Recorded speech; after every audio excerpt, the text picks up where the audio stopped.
Right then everybody, welcome back to another little video. Today we're in the polytunnel and we're going to have a little tinker about with this TZR Yamaha 125 that we've got in. So what we're going to do today is going to take the tank off and the seat off and just have a little look round it, because I'm hoping in the next video we're going to try and give it a fire up, see if it'll fire, just to see where we stand with the engine. But we are going to be stripping it down anyway, but I just want to know if it will fire up and run.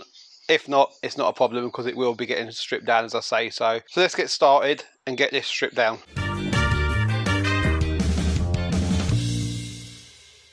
Right, and as you'll be able to see from here as well, I've actually gone and purchased motorbike lift. So this is going to come in really handy with this bike. Not just with this bike, with any bike. Even my dad's got a few projects over here, some of you may know, and it'll come in handy for that as well. So it just saves sitting on the floor. We'll be able to get the bike up to our height and start working on it like that. But so yeah, this is going to be a great little addition to the TZR project. So what we're going to do now is we're going to take this seat off. It's already unclipped for this. As I say, I haven't got a set of keys for this, so I was lucky enough the seat was undone. I've ordered a new set of keys and barrels all round.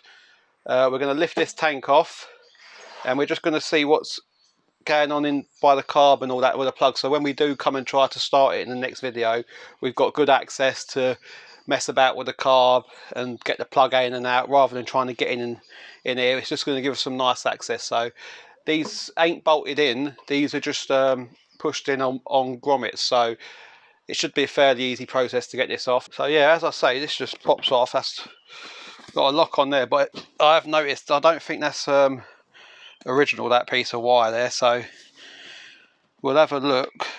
It looks like it's just been homemade. So I bought a new cover for this, because I say this one is ripped, so we need to see what the sponge is like underneath. But I say this will be another video coming up. We'll get all this cleaned up and get this recovered. And as I say, this just, there's a grommet there, you just pull it up there, and then just under here on either side it just pushes into a rubber grommet. So you just lift it up and twist it back. Oh, listen to all that rust.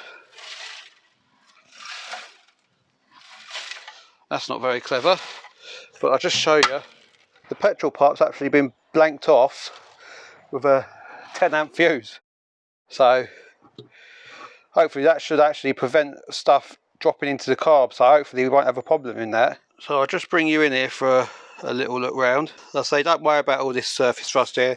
This is all going to be getting shot blasted. The frame itself looks to be alright. I mean, I've seen these frames where they have had to have a bit of plating put in them because they've been rotted out, but this one at the minute isn't showing us that. But it can all change once you get it sandblasted. That's when you start seeing things. But there was a K&N filter on there. I took that off. Well, I didn't take it off, it dropped off the other day, and that's just up here, look. So that's had an aftermarket filter on it. It don't look too bad inside, so hopefully it has done its job and kept all the crap out the carb. Right, and as you can actually see, I've took the needle out the top of the carb, and I'm quite surprised how clean it is in there.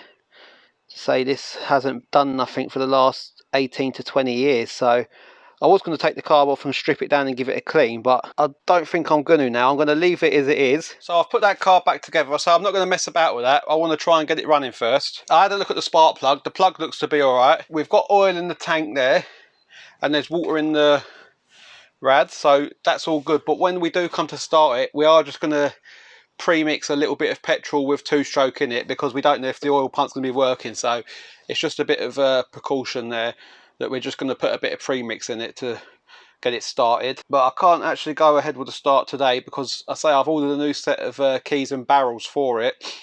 There is ways around where you can start bikes without keys and that, like bridging wires, hot wiring, that sort of thing. But I don't really want to go down that route, because I just want to do it properly. I don't want to start messing about with wiring on it, and if it does fire up and it starts revving its tits off or something and I can't cut it off, that's going to be a whole load of more problems. So I'd rather just wait till we get the key. The key should be here next week, and we'll take it from there. Hopefully it will start. I shouldn't see why it shouldn't start. I say it's got good compression. The carb doesn't look too bad, relatively clean actually, and as long as we can get spark, we should be all right for a fire up.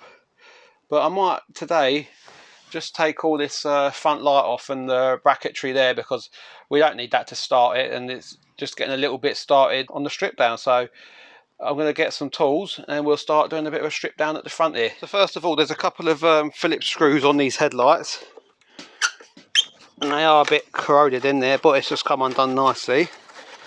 So we'll take that one out. Right, that's one out.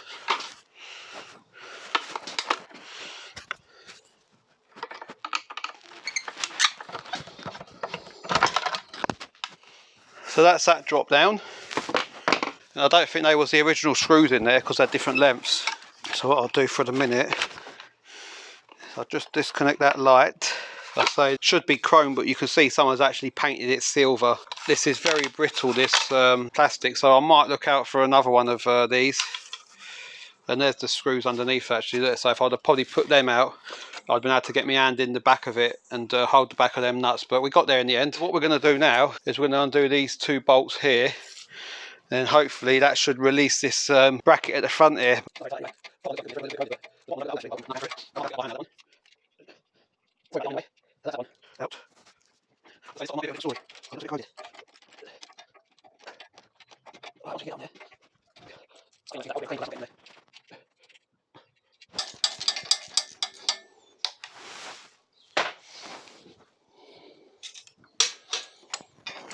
Right then, so that's that undone. It just looks like we're going to be tangled in a few wires, so we'll just have to undo a few of these blocks. So we'll just undo it and then pull it through, then plug it straight back in. And actually all the pins in them look pretty good actually, so that's a good thing. And you can see I've actually left the ignition wires unplugged, I say, because we are getting the new ones of them. So there are a few bare wires there already, so we'll have to work out what them for. Obviously that's the indicators. There is a live cable there, I'd say that is, which probably needs to be connected to something, but that's not a problem. So as you can see, that's the front headlight bracket housing that secures the headlight and the front fairing. So this is going to have a good sandblast down, and we can get that powder coated back to black. In fact, let's go and have a quick blast on the sandblaster with it now and see what it turns up like.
Right then, as you would have seen there, this is what we were starting out with, and this is what we're hoping to get. There is a bit of pit in there, but we don't need to worry about that because that can all get sorted. But that's the finish we're looking for there. That's lovely and smooth, that, and that's took all the crap right off, as you can see. So yeah, I'm really happy with how that's coming out. So I won't bore you with the rest of seeing that.